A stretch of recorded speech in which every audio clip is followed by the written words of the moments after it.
or what we could take from how we used to think when we were little kids is that we just went at it. We just did it.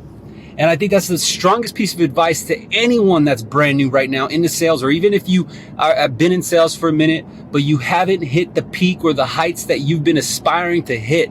You haven't hit the income or the sales goal. You haven't hit the top salesperson of the month or top salesperson of the year. You haven't gotten into President's Club, Diamond's Club, whatever, top elite echelon club that there is on your sales floor.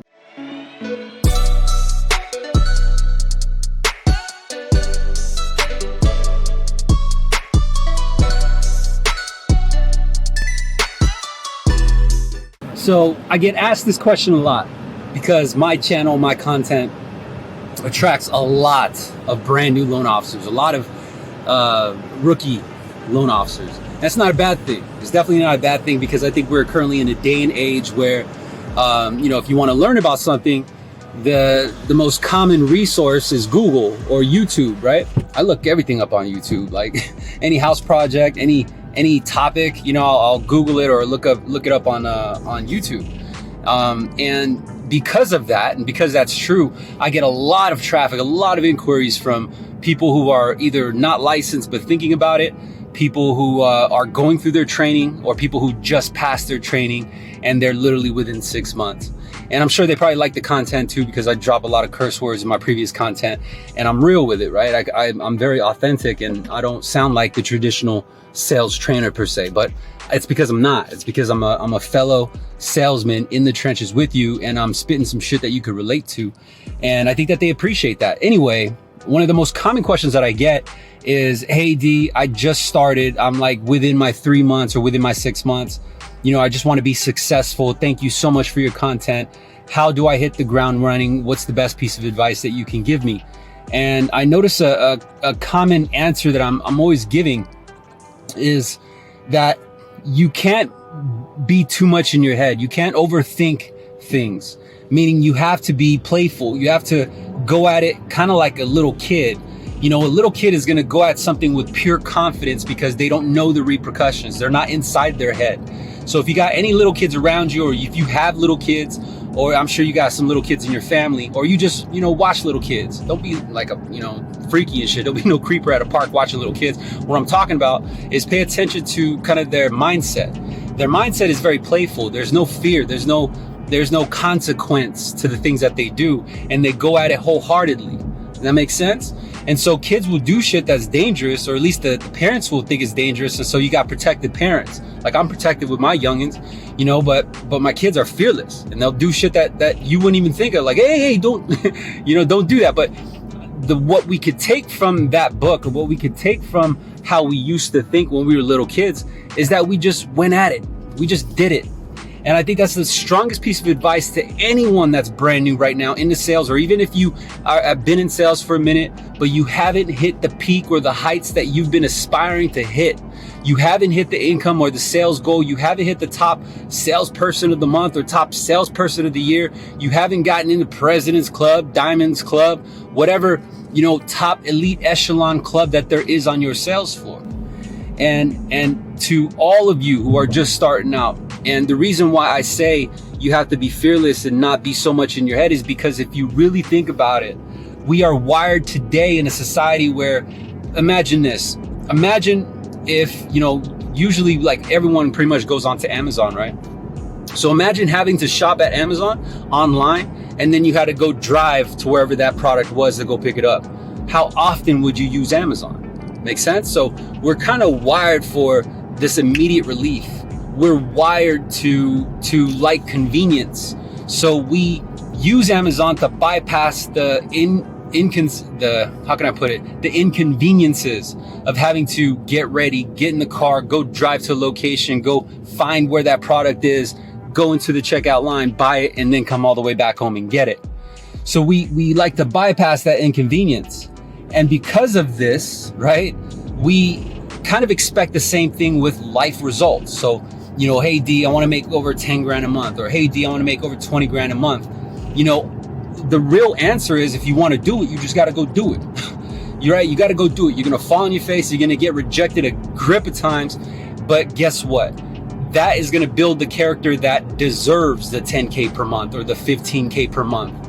You see, I think a lot of people will just get licensed as a loan officer or get licensed in a particular trade because they believe that they're going to be entitled to that income. Like, people are in school right now to become lawyers because lawyers make money, or people are in school right now to become a doctor because they believe that they're entitled to make money as a doctor. You know how many doctors I've done refinances for or purchase loans for that I make more income than them, but they got 8 years of college tuition that they got to pay for. So what it is that, you know, in order to get what it is you want, you got to do more than what you deserve. You get it? So you got to position yourself in a seat where if you want to earn or you want to get that 10, 15K per month income, you got to do what those people are doing who are already earning the 10 to 15K per month income. Those who are earning the 10 to 15 or 20 or 30, whatever your magic number is, it has nothing to do with, oh, it's because I'm licensed. Nah, man, that ain't shit. License is just their bridge to get to the other side so that they can do what they need to do and build. License is their legs, right? It's that you're not going to get the income that you are hoping for just because you have a license. Make sense? So my answer, and I'm noticing the comment thread, is that don't be too into your head. Like, a lot of reasons why a lot of loan officers or even salespeople in general don't make the heights that they strive for is because they're too into their head. They're too worried about rejection. They're too worried about how long it's going to take. They're too worried about, oh, what else could I be doing besides working here 10, 12 hours per day? They're too worried about, oh, what if I don't make income next month, right? And there's so many thoughts in their head where we can take, you know, a page from the books of the youngins, like 2, 3, 4 years old, who just don't give a fuck. Like, there's no repercussion. They're not worried about any of that. And what happens is their enthusiasm, their energy, it entitles them to do the craziest shit and not get hurt. Well, most of the time, right? And so I think that is a message for anyone who's new to sales.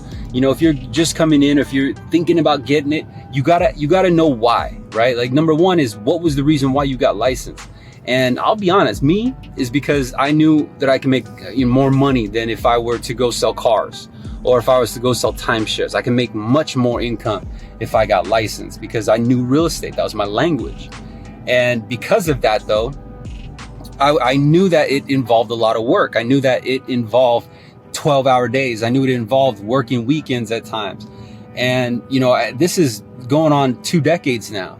And so I was able to hone in all of the crafts. I was able to hone in the art and refine the way of communicating sales. And that's why I came up with Sales Remastered. You know, Sales Remastered it's very vague, right? Sales in itself, if you really think about it, sales is communication. All I've done is taken that old concept of just communication. I've remastered it. I've modernized it. I've enhanced it, so that you can take the same principles and the same techniques that I share at Sales Remastered on all the channels, YouTube, Facebook, here on Instagram, and you can apply it to any form of sales. So if you're selling fucking cars, shoes, timeshares, whatever it is, all it is just emotional empathy. It's communication. It's emotional intelligence. And so that's why I call it Sales Remastered. And that's why I hope you find this information valuable, because you got 20 years of grind and experience and rejection and success and all these triumphs and coming from the bottom back to the top, to the bottom again and back to the top, right? And so if you could take all that information, even if struggle that you may go through, and I hope that you take a couple of the gold nuggets that I shared with you today. I wish you nothing but the best, and please keep on striving, and I'll see you guys on the next live. Bye.